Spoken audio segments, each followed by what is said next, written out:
This episode of Success Through Connections is brought to you by Legacy Realty Group, North Florida. The team that treats your home, your time, and your goals as top priority. Real people, real results, real care. Hi, friends. We're back with Success Through Connections. I have a treat for you today. I have Pegine.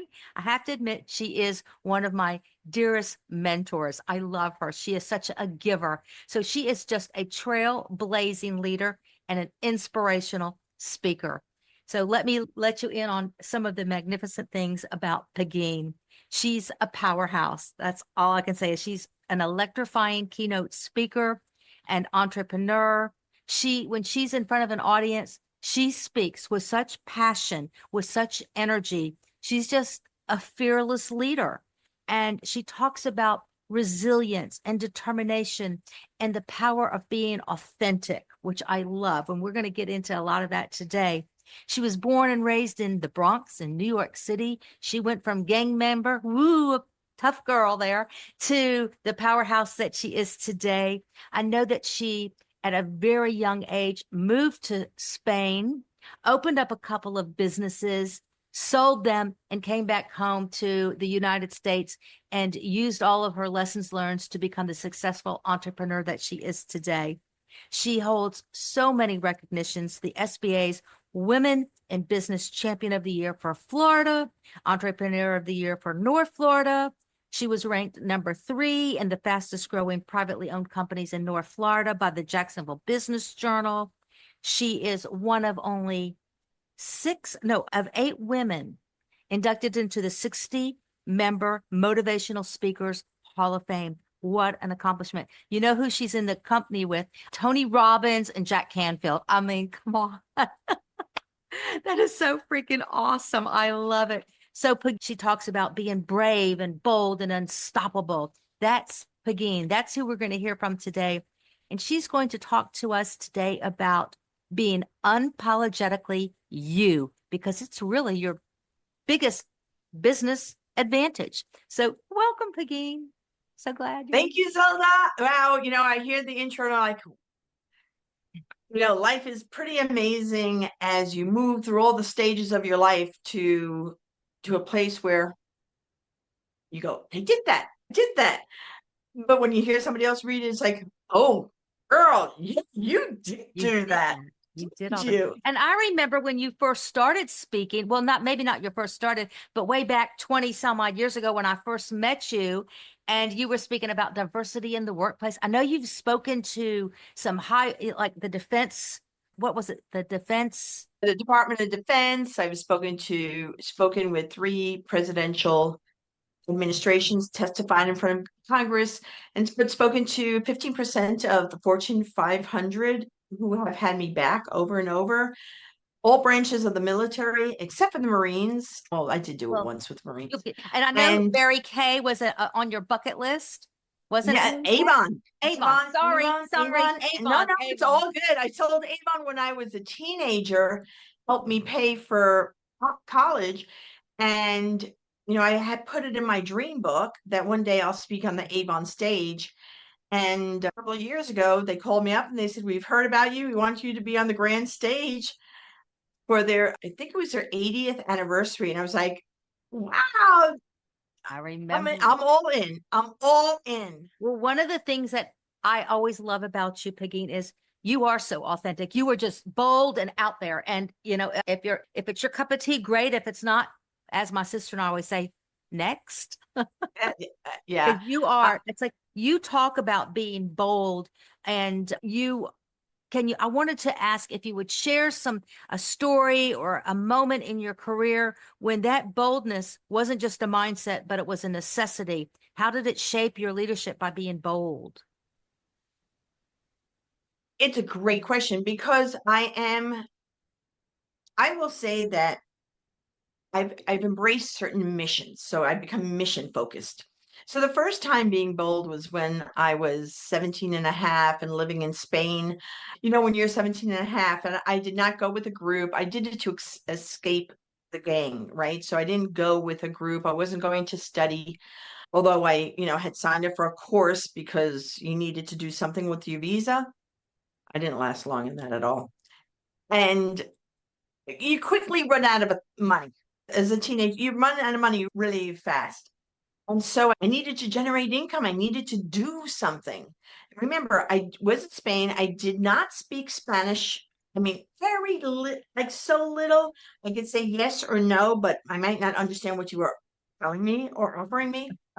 And I had been in the States. I had been a paraprofessional, like a teacher assistant in a nursery school. My mom had been running Head Start programs for the New York City Board of Ed. So I said, oh, I know how to do this. I can do this. I could work in a nursery school. Well, after going through 36 nursery schools, bumbling my way, trying to convince them to hire me as a school assistant, a teacher assistant, not even a teacher. I wanted a teacher assistant job. And no. And now I was really hurting. I needed money. And so the mission became, I'm going to figure this out. I am going to figure this out. And the idea came to me, why don't I open a bilingual nursery school? Because I noticed that there were Americans in Madrid who worked for American companies in Madrid, but they brought their families. And my mom had a bilingual nursery school teacher in the States. I said, well, why wouldn't they want a bilingual nursery school here? So that Americans can send their kids to a nursery school where they learn English, American English, and Spanish. That was this idea in my 17-and-a-half-year-old mind. So I went to this woman and I walked in, and the same thing happened. She says, oh, you're here for a job? I said, no, I'm here for an investor. Do you know anybody that wants to invest? And I'm saying it in English, invest in a nursery school. I think back now, like, what audacity did I have? I mean, Bold. there was, But it you know, was beyond bold. It was, who do you think you are? Well, here's what the universe did, right? that's that imposter syndrome, right? Oh my God. Well, this was just going to happen. I was so mission focused. This was going to happen. And she said, this gentleman, Pedro Bautista, just left. He's looking to open a nursery school, but doesn't know how to. And I said, I've opened nursery schools in New York. I ran some of the biggest. What a bullshit artist.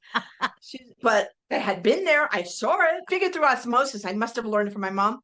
And he invested in my first nursery school. You know, After 3 years, we had three of them. Pegine, what's interesting is what they all teach you in Business 101 is find a problem and bring up the solution. You found Correct. a problem, you found a little niche there, and you said, here's what I can do. So you found. Absolutely. And you're 100% about that.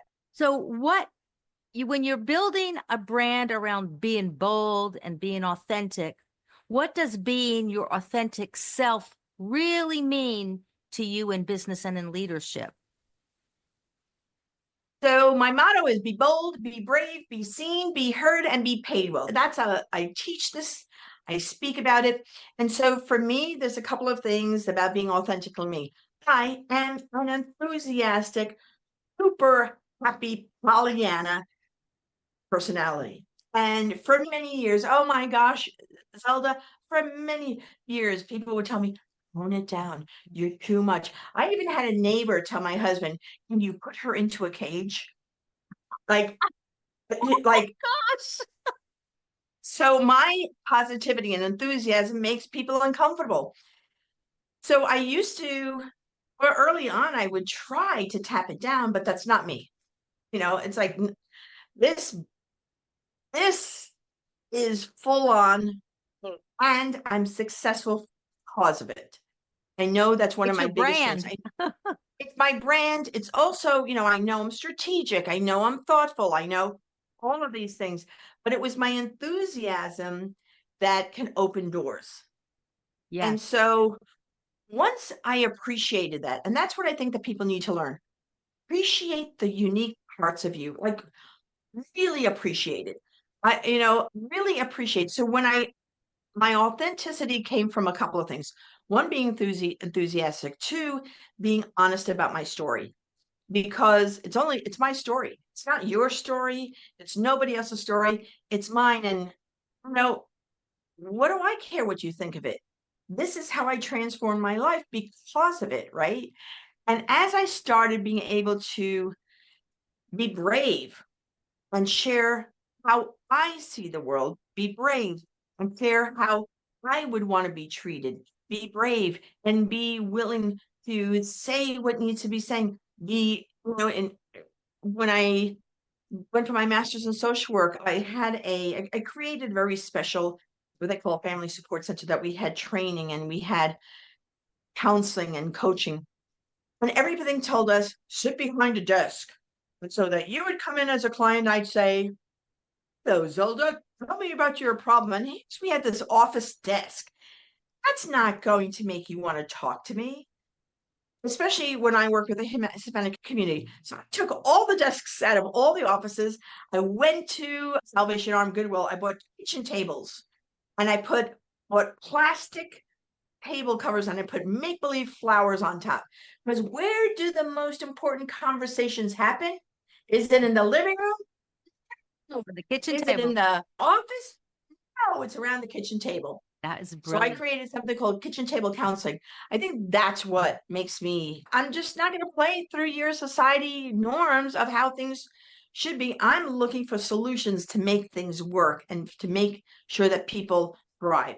And That's you my do mission. that so brilliantly, because I know that when you and I speak on our bi-monthly meetings, it's always about elevating my brand and how can I improve it. You're such a giver when it comes to that. You're just such a giver. It's incredible. I just think the world of that. So let me ask you, so how can someone balance being that empathetic communicator and being a commanding leader at the same time? Oh, great question.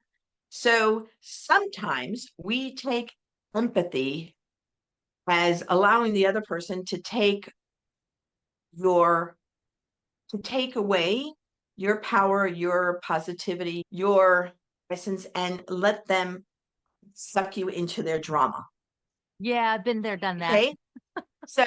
So empathy isn't about, I'm going to get you sucked into drama. Empathy is about, I hear where you are right now. I hear where you are right now. And I get it. I so get it. When they're done that, do you want to stay there or do you want to transform? Yeah. Do you want to stay stuck in here and tell the story over and over, or do you want a different path? Because I empathize with your story. I hear your story. I understand the pain, but I moving on. think you're amazing. I think you're amazing, but I can't stay in your pain. Yeah. I can share with you my experiences to get out of the pain. I can empathize with you. But I'm not going to get sucked into your drama. I just don't do drama. Yeah. I just don't do drama. Well, because you speak about leverage. You spoke a minute ago about being strategic. And I know that I've shared with you that when I make certain decisions, they're strategic. They don't seem it maybe, but they're very strategic. So when you talk about leveraging networking, what does a strategic leveraging look like, especially for women who might be hesitant to ask for help? Sometimes they don't want to ask for help or they hesitate. What advice would you give to them to leverage? Stop calling people and saying, I want to take you out for coffee. Because what you really want to say is, I need some guidance and help on this specific topic. But you're couching it by saying, can I take you out for coffee? Which means you have no concept of what my life is like.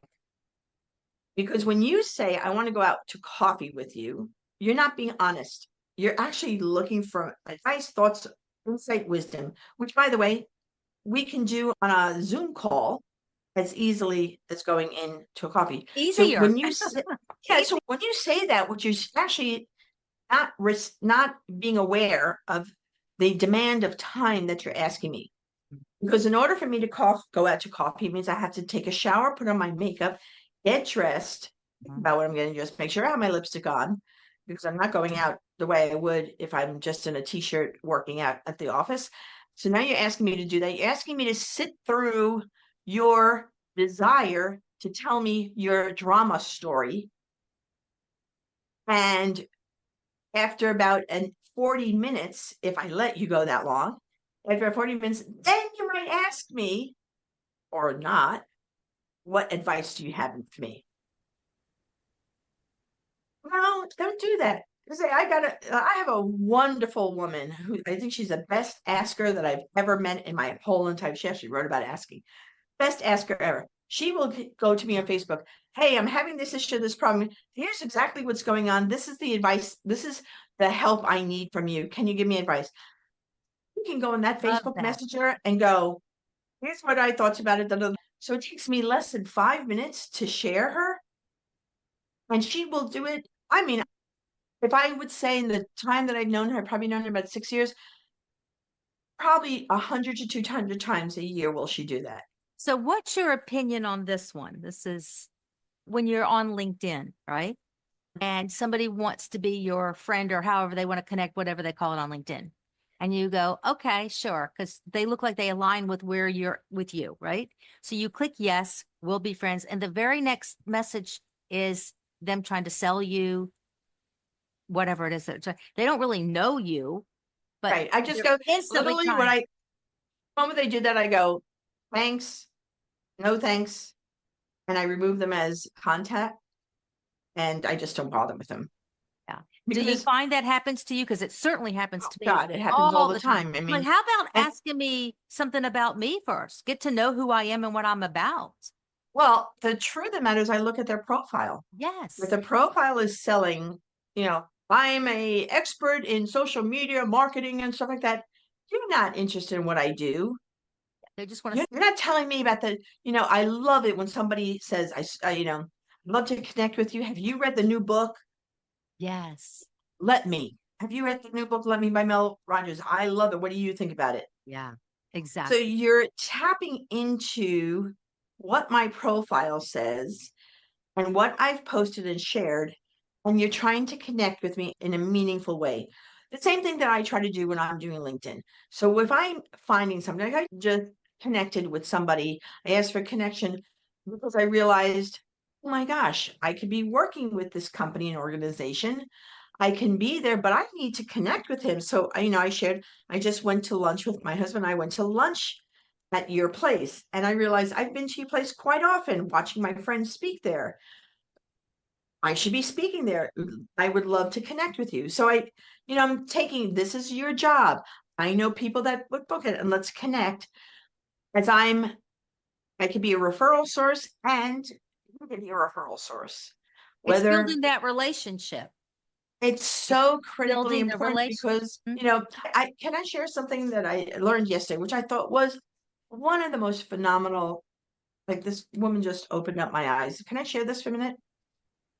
You want me to share She that? said, Yeah. no, I don't want to share. I'm just going to share the It's story. like, yeah. Yeah. So I have a brand new brochure that I'm sending out. Right. So we have the packet, and I know that the best thing to do is to write a handwritten card.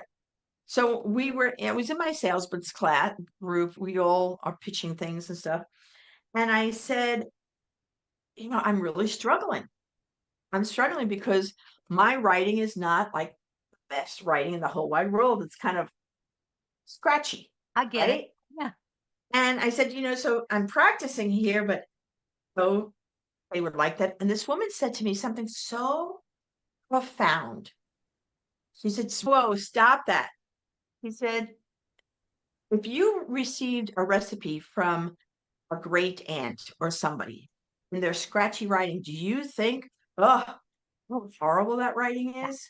Exactly. He said, or if somebody writes you a handwritten note, do you criticize Yeah. that? No, you read the note, you're like so touched that they would do a handwritten note. He said, the handwritten note means the world to somebody receiving it because you didn't automate something.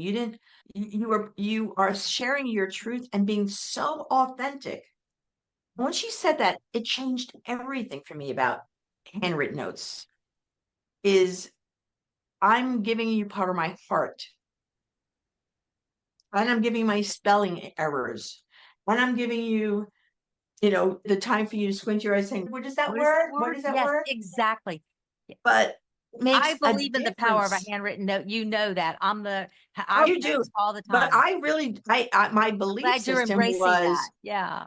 my belief system was, it's so scratchy, doesn't look professional, all that.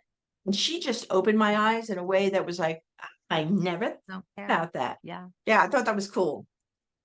When it comes to buying, selling, or managing rental property, don't settle. Choose the professional team that's experienced, knowledgeable, and yes, they actually answer the phone.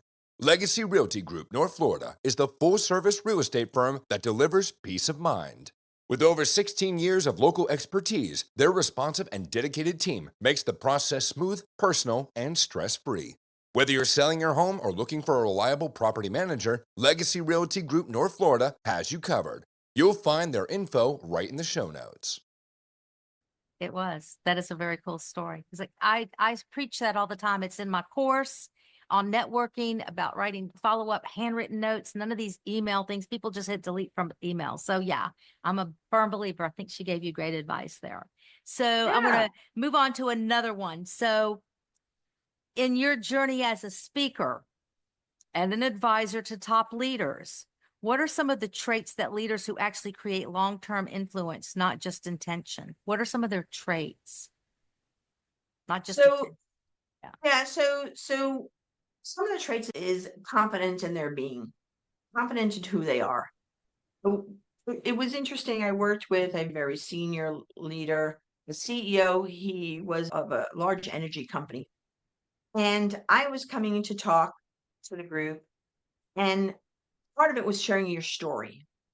And he looked like CEO that walked out of a magazine, tall, gray Good hair, looking guy. thin. I mean, he was gorgeous. Had that demeanor, but he also had a demeanor of such power that he was hard to connect with. Like I could see where employees would have a hard time connecting with him. And as we were talking, I asked him a bunch of questions about his background and growing up. Where did he grow up? He said, actually, I was a foster kid and I lived in 14 different foster homes. I said, really?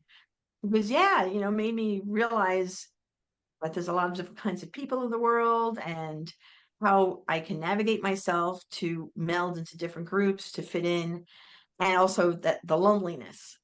It's weird. I said, does anybody know about this? He goes, I would never tell that. And I said, well, you have a choice. And I put my social work hat on, which a long story about that. I said, you have a choice. You can share your story. I can interview you on stage, and then together we could share your story, or I can share your story. Those are your three choices because your But your story, story's getting out there. your story is so powerful Yes. for your employees to know because you don't know where they're at. But your story makes you authentic to them. He said, I'll tell it. And he did. He shared his story. And this is what you had people in the audience doing. I was say they were all crying in the audience. They were there. And out of that, what happened was they started the first ERG of foster families. Ah, Him and these three women who were foster grandparents, right? They had their grandchildren. The four of them started this group together. The four of them organized. And what a gift, right? That's a gift where, from a leader's perspective of influence, was being authentic about his story in a way that people can see him as a person, not just a magazine icon. that's Right? an incredible story. It's such people who lead don't think that their story matters. When in fact, their story matters because it educates people about why they're on mission. It educates people about why they do what they do. It educates people that they're not looking for perfection, they're looking for humanness, the best human you could be. Yeah. And so that's a trait that one of influential. And the second thing is that they look at people's eyes. Yeah.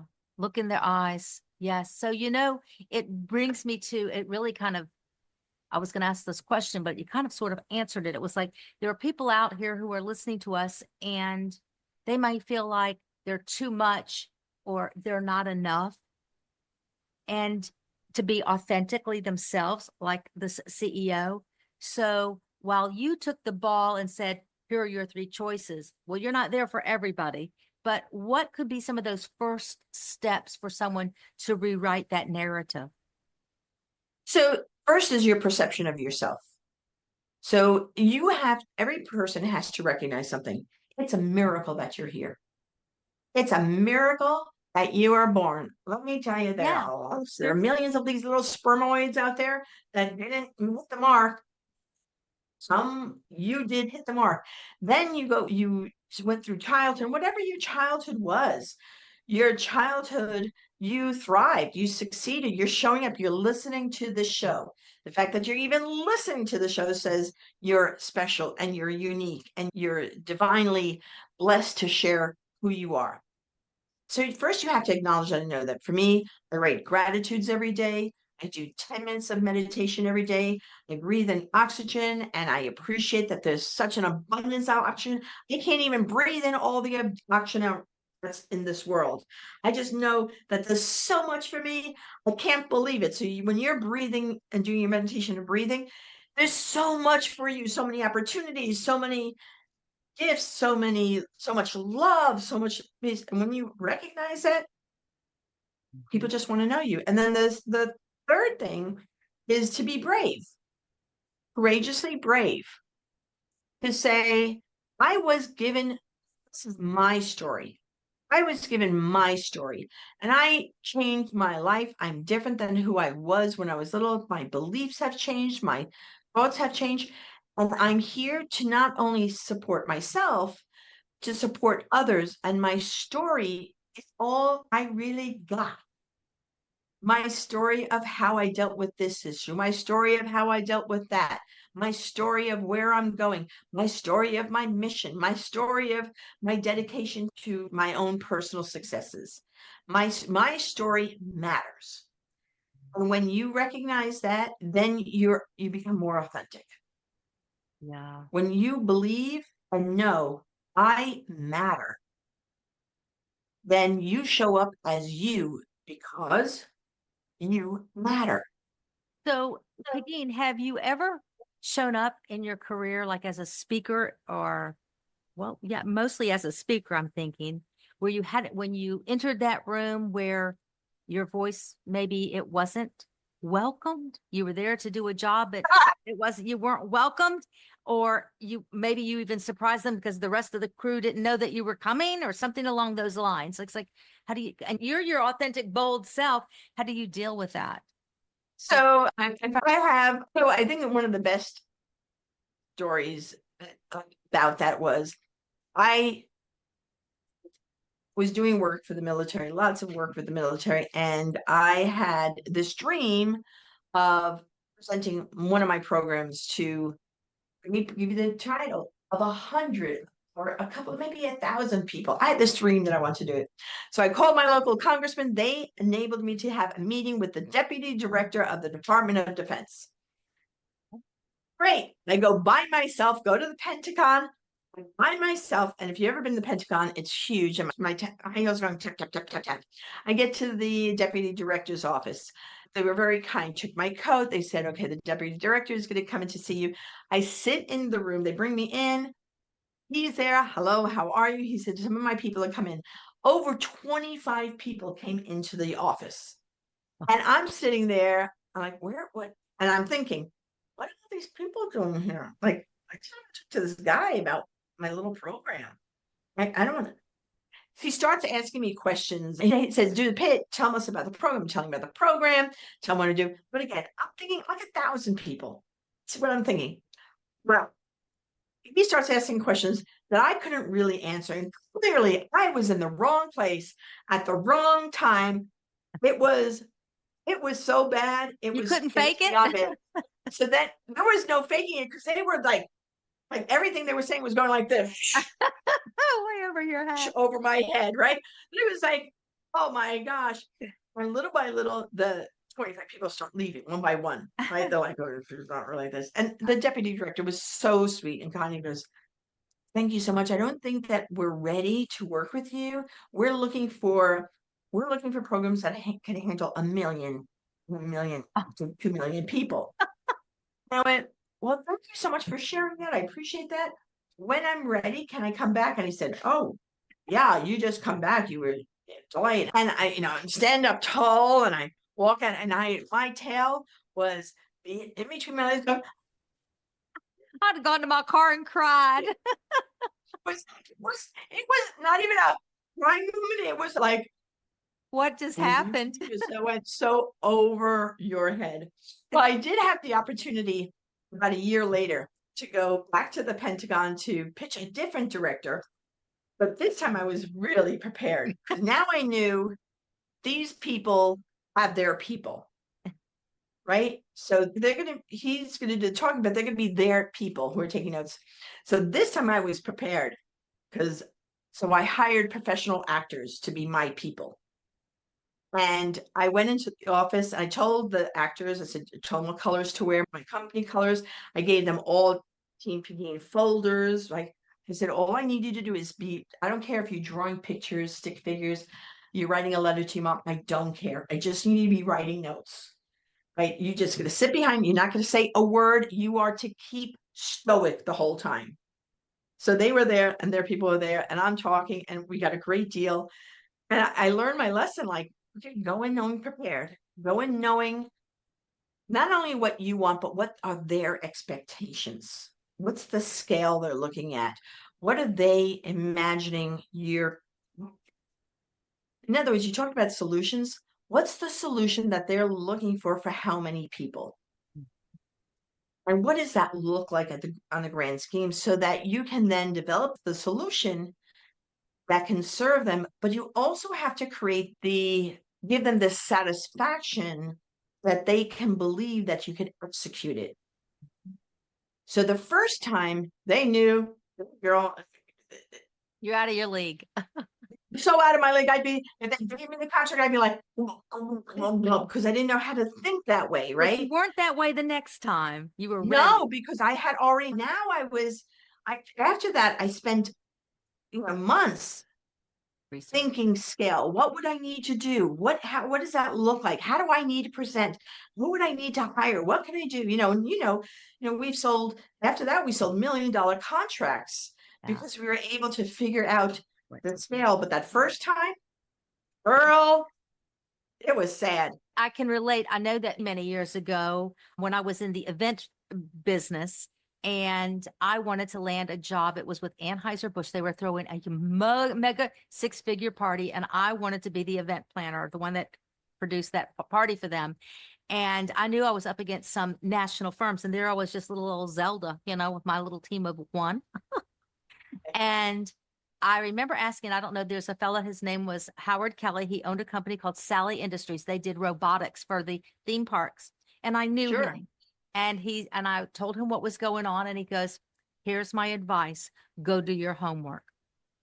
Know what you're getting into. Learn about that organization and their events and learn. And guess what? I got that job. People think that the jobs just come to them. No. But they don't realize that there are 3 things as an entrepreneur that I have to be looking at. So when I'm working with a client I got to know who the client is. I got to do the research. I have to know what they've done in the past. I have to know what their expectations are. I have to see who's worked for them in the past. What does that look like? The second thing that I have to be able to make sure is that I have within myself and understanding what my budget is, what my profits are. Who do I need to bring in? Who's going to be need to have a staff. I need to have subcontractors. Yes. So who am I going to bring in, and what does that cost about? And then the third part about that is, do I like them? Do I want to work with them? Yeah.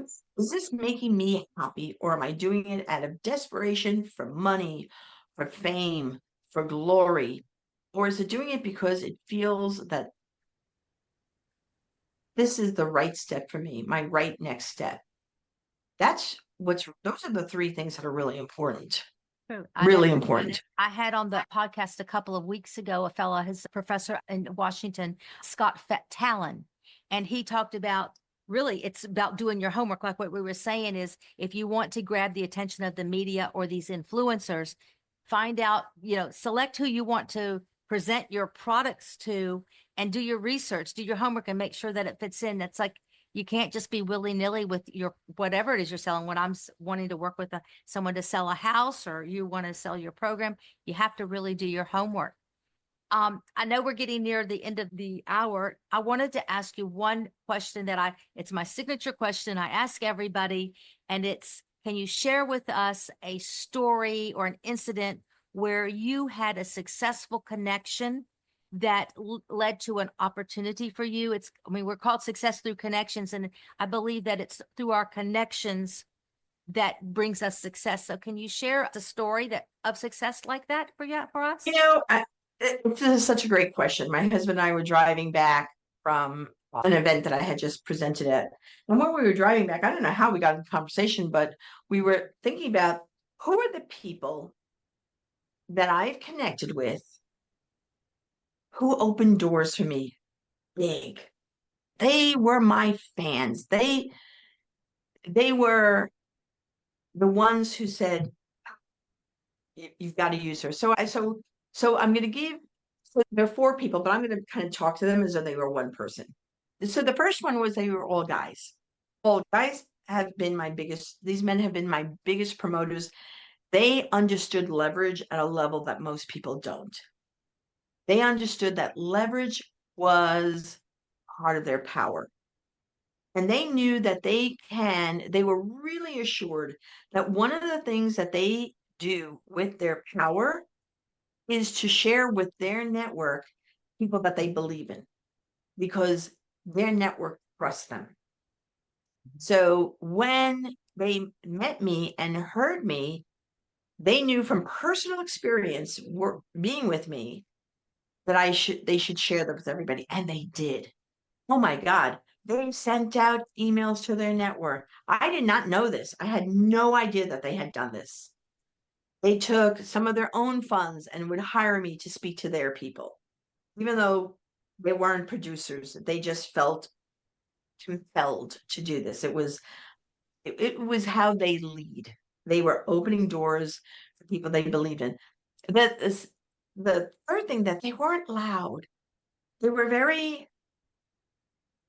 had reputations of being kind and honest and insightful and powerful and genuine. Like, genuine is even more than authentic. Genuine is, I say what I say, I do what I do, I am who I am. And they were like that, right? And I'll tell you, so one guy, he was in the military. Oh my gosh, he passed my name to every decision maker in every branch. And that's how we got this abundance of business. I mean, our phone was calling left and right. Another guy who was also in the military told me, I'm going to be in Orlando. This was so wild. Be in Orlando for a major conference of all the top brass from around the country from this division, this branch of the military. He said, it's not open to the public. We're in a public restaurant. You come down with a duffel bag filled with your books and your brochures and just sit in the hallway. I'll let you know when I'm walking down the hallway, and you say, hi, Major so-and-so, and give me one of your packets. And I'll bring people over to you because you just happen to be there. That led us to speaking to every 49 states of the United States hired us from that one thing that he did for me. Wow, that is It was awesome. Amazing. And then the third guy was a guy that he just loved my work. He convinced his company to host for 600 of his clients. 600 of his clients, they created a whole meeting around me, inviting 600 of their clients to come and hear me speak. They gave out my books. They gave out my brochure, my magazine brochure. Open doors for me left and right. That's how I got into some of these Fortune 500 companies, because they open the store. They opened it up for you. Wow, that is an incredible stories. I mean, it is success through connections. That is how people are successful. You are not an island. You cannot do things alone. There are, I believe, behind every successful self-made person, there's a whole crew of people back there that were helping them. Nobody does it alone. Nobody does it alone. Nobody does it alone. Pegine, thank you so much for being with us today. Can you share with us, if someone wants to hire you to be a speaker or needs a mentor or whatever it is they need, they want to get in touch with you, how can they reach you? The easiest way is go to Pegine, go to Pegine.com. You have my phone number there. You have a link to book me there. You can get my free book, 50 Success Secrets of Women. Just fill in the form. And that's the easiest way. You can look everywhere. You could just go Google online, Pegine. You do Pegine or Pegine Power, and you'll get my Instagram, my Facebook, my LinkedIn, my TikTok, my YouTube, Everything. my Pinterest, my everything is there. DM me. I'm always around. We are here to make a difference in the world and to help you all be bold, be brave, be seen, be heard, be paid well, and communicate your value. Like Zelda says, it's always about success through connections. So let's connect. Let's have success. Thank you so much, Pegine. And thank you to our audience. We're so glad you're here to listen today.